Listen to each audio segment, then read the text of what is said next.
Hello, thank you for joining me. My name is Dr. Jessica Randall-Carrick. I am the STP and CCG Joint Clinical Lead for Diabetes and Obesity. And today we are going to be showing you just a how-to guide for going through Eclipse. So this is the second video. If you've not already seen, I have a first video which describes the opening page. If you can, try, if possible, to find a room that has two monitors in it, so two computer screens, so that you can have me chatting away to you on one of them, and then hopefully, if you can, bring up your Eclipse login on the other monitor screen so that we can do this together. And I think it's just familiarity of this new technology that will make it easy to operate. So don't just watch me, do it alongside, okay? So hopefully you can see my screen, and this is the opening screen. So I've logged in, I've had to use that second verification code, and I come into here.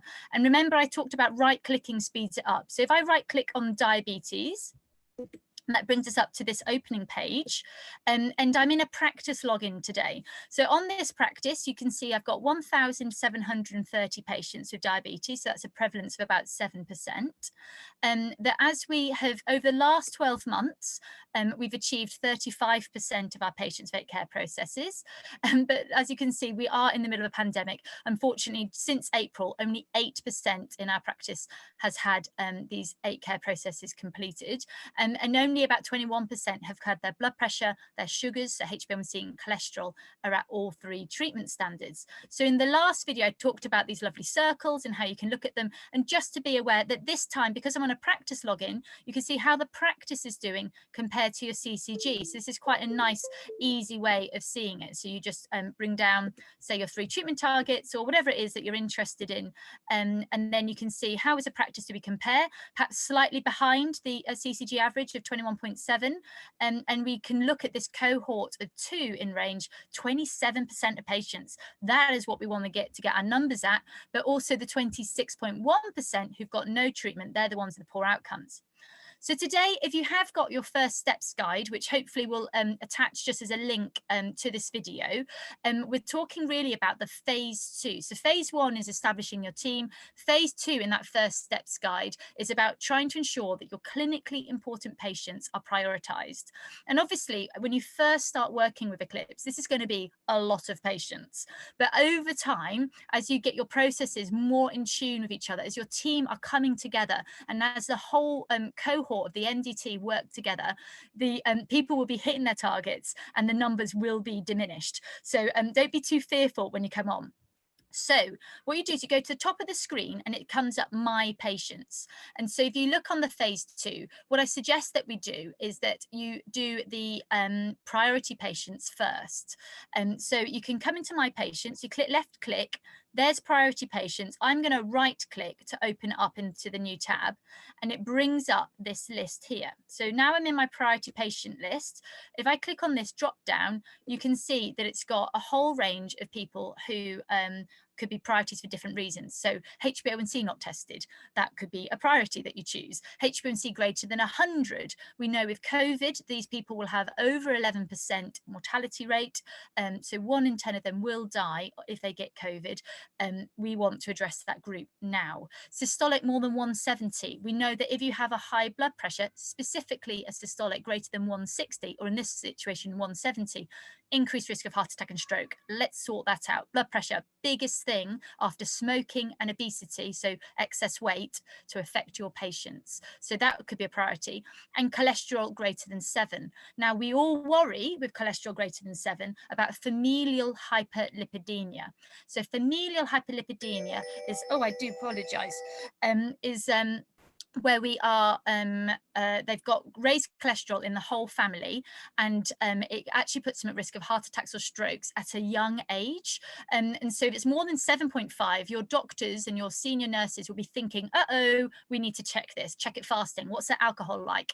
And is it something that runs in the family?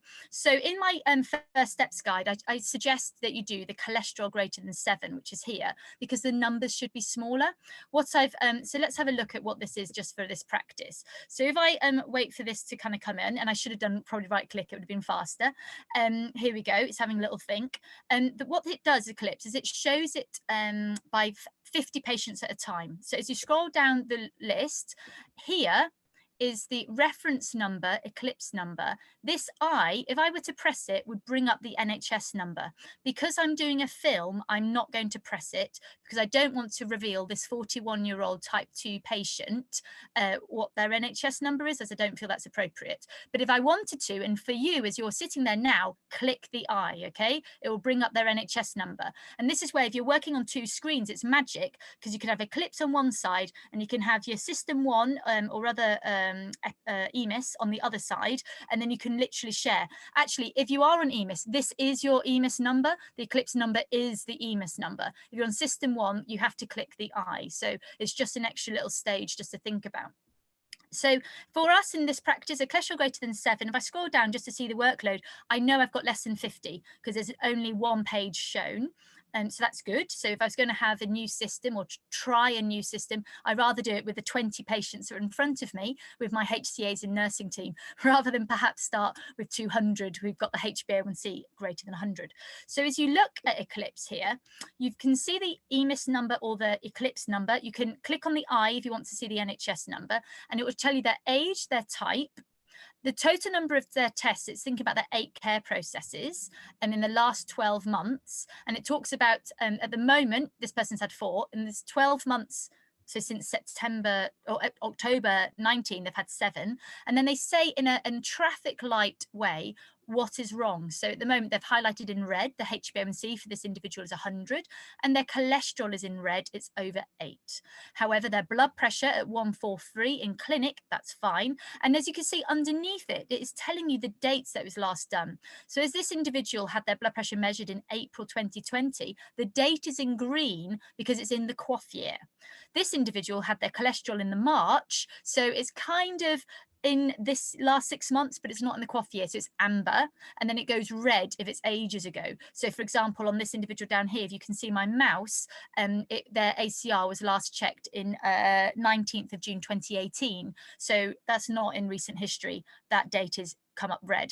And the traffic light system is supposed to enable the GPs and nurses and HCAs to really quickly see where the problem is and what they need to do. And so for our 41-year-old, his diastolic is raised 101. So it said it's green for the date, it is this QOF year, but it's amber because, you know, that's not optimum. And then the weight wise is giving you the weight in kilos, 90, probably not great, BMI 31.1, and the green date because it's this QOF year.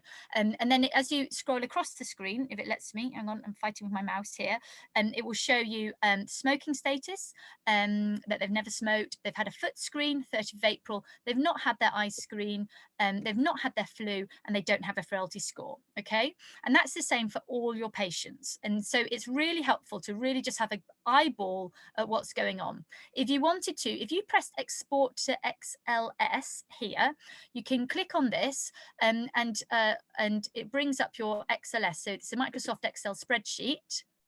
Hang on, it's having a little think. I'm hoping, can you still see my Excel spreadsheet? I'm hoping you can. Did I get thumbs up? No, thumbs down. Okay, so there is an Excel spreadsheet in front of me. You just have to believe me because I don't want to stop sharing in case the whole video goes horribly wrong. But you can see the Excel spreadsheet, and then you can just ask your clinicians, your HCAs, to run through that. The other thing that's a magic about Eclipse is right on the end, you have a magnifying button, and then you have a My Diabetes report. So this is where it's magic. For the patient, if you click My Diabetes report, and it's clicking on there, hopefully you'll be able to see this new tab. Can you see My Diabetes report that's come up? Yes. So this is fabulous. If you can get your HCAs or administrators to send this to a patient in advance of their virtual face-to-face virtual review with their clinician, so send it by PDF, by text message, via AccuRx or MJOG, or you can send it by email, that gives them a lovely report of where they are on the 1st of October, and it gives you their impression. This number is their is non-identifiable. This is their Eclipse number, and and but it gives you their blood pressure, and it lets them see how it is and what it is. And because that diastolic is in the red zone, it's told them it's a very poor blood pressure. Okay, it's not good to have a diastolic over 100 for a diabetic who's only 41. It also tells them what medicines they're using. So this individual is taking amlodipine and ramipril, and it's for their blood pressure. It's so helpful. It's helpful for the nurses, it's helpful for the doctors, it's helpful for everyone to understand where a patient is at and offer them holistic care. If you come down to what they call the blood sugar level, so for the HbA1c, it says the target is 53, that their previous was 57, and then when they're next due, and it says they're due now, so they should organise it. And again, it gives a nice graph about where they were, not so great, came down, super, gone back up, probably lockdown, and it says poor sugar control, poor, action needed. And again, tells the patient what medicines they're taking that are for their sugars, so metformin and alogliptin. And it keeps going. You've got your cholesterol is too high. And it talks about the weight. Your weight is in the overweight zone. So this is really helpful for our patients to have an understanding. Urine, obviously no data available. And then it also gives them the whole 8 care processes at the bottom here, or and what we care about. So the retinal, the foot, their annual review, when it's next due, smoking, alcohol, exercise, and then a nice little summary at the bottom of their medicines. So here's their medicines: metformin, alogliptin, and again, it's got blood sugar with the key over here, blood sugar, or BP, the key over here, BP, gastroprotection for omeprazole, levothyroxine for thyroid. What a great setup. So I do hope that you've enjoyed that, and maybe think about getting that to your patient or sharing it with your patient, or if you've got them face to face, bring it up and use this as part of your conversation, because these are the things that are going to kill them, and these are the things that are important. Now, let me come back to our screen. So in that first steps guide, I talked about going to my patients, priority patients. So my patients here, remember, priority patients, and then coming here, and I talk about cholesterol greater than 7. I talk about systolic greater than 170 and a HbA1c greater than 100. And if you can start this system in which you're working through the pathway of these high-risk patients, both for COVID and for cardiovascular disease, you will be tackling the red patients that NHS England really want us to do. In our next little video, just while I let you explore this, I'm going to show you a different way of accessing red patients quickly, and so you can watch that. But I just think you should have a play. So just for your information, here's our systolic greater than 170. And again, less than 50, but it does look a bit long. So about 50-ish patients we've got there. So do your cholesterol greater than 7, your systolic greater than 170, and then your HbA1c greater than 100. And if you start there and get your processes and people familiar with the technology, this will be a really great start. And just to show you, HbA1c greater than 100, I've got over 50 here, and I've actually got 58 patients. At the bottom there, you can see page 1 of 2. 58 individuals who've got HbA1c of greater than 100 who we can tackle. And again, you can look through this list as a clinician and you can say, goodness, some of these numbers are crazy. Sometimes Eclipse gets it wrong. Software isn't always perfect. So this number of 170, I'd be intrigued to open this patient's record, click on that NHS number, open that patient record on my dual monitor and see, is that true? Gosh, that's really high, and manage that. And sometimes there are errors that you find, but predominantly, this is a fantastic system for identifying all these patients who are not. And it could be that you ask your HCAs to glance at this screen, and those that have got predominantly the red on the dates, can you see this patient hasn't been seen since 25th of February? Tackle them first. What's going on? Here's red and amber. Tackle them first, rather than the ones who just have a one-off poor reading. But obviously, I leave that to your primary care network lead or your practice lead to give you guidance on that. So let me finish here so you can play with that, and I'll see you in the next video.